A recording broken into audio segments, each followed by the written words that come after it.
Today I'm with Amber from Parr Lumber, and we're going to get an education on power saws, and we're going to start with the big one. This is the big one. Yeah, this is a sliding compound miter saw.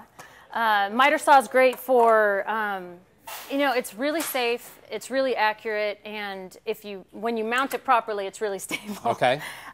Great thing about this one in particular, this one you pull out, you can cut really wide boards, and it pulls back. Okay. So, you know, it cuts the wood opposite of maybe a standard miter saw that you're used to using, the sliding miter saw. You're used to using.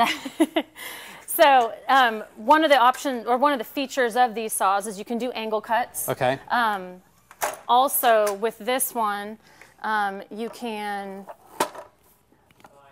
if I can, there we go. You can get it to do angle cuts for crown molding and things like that. So it's a really cool saw to have. And they're big and scary, but it is relatively safe if you're careful with this one in particular is very safe. I mean, you see the shield guard here. Right. And I mean, if you're wearing your safety goggles and you're using the proper protection and it's mounted properly, it's one of the safest saws you can use. Okay. Even though it's big, it's safe. Okay, I like that. Even though it's big, it's safe. All right. Then we move on to one you're probably familiar with, the jigsaw. I have right? one. I have a small saw. Yeah, great tool to have around the house. I mean, it's used for any kind of cut where it requires, you know, you to go at angles or anything like that. It uses like a push-pull action on it.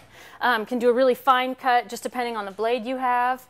You know, I mean, it's just a good hobby. It's a good hobby tool, but I mean, pros use it for all kinds of stuff too, you know, cutting sheetrock, all kinds of different applications for it. Great tool to have. We move on then to the recip saw, which the reciprocating saw is actually just like a big version of the jigsaw. It does the same push-pull action.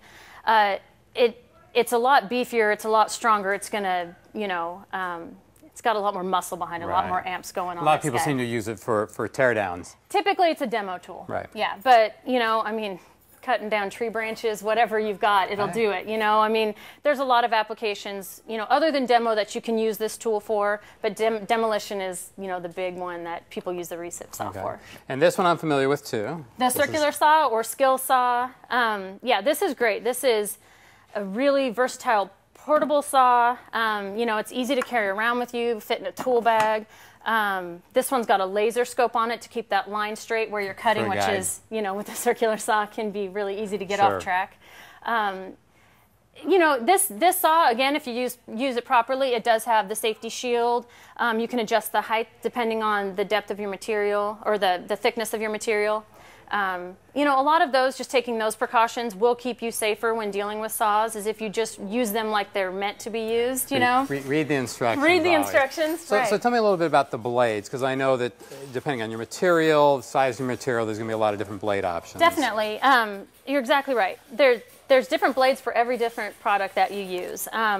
There's blades that you can put in skill saws, that'll go in your miter saw, that'll go in your jigsaw, recip saw. They all have their own blades.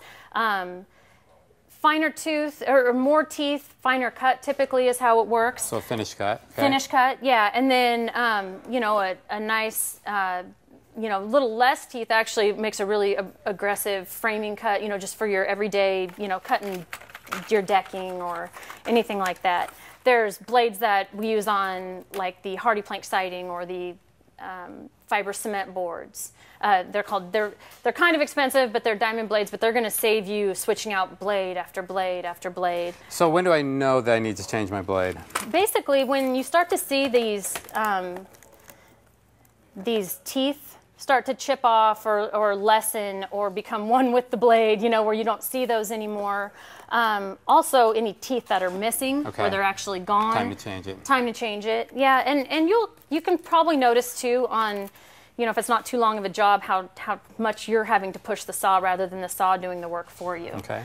I mean, then you get into, you know, jigsaw blades. I mean, there's jigsaw blades for metal, for wood, for, you know, wood going through nails. You know, there really is a blade for every job. Same thing when you get into the recip blades. You know, there's a blade for demolition, which is basically will tear through nails, will tear through metal, will tear, you know, it's every job application should have its own blade. So and we've got them all. And we've got them all, that's right. Well, thanks for taking out some of the fear out of these machines here, and if you'd like some help, come on to Parr and see Amber. Thanks. Thanks.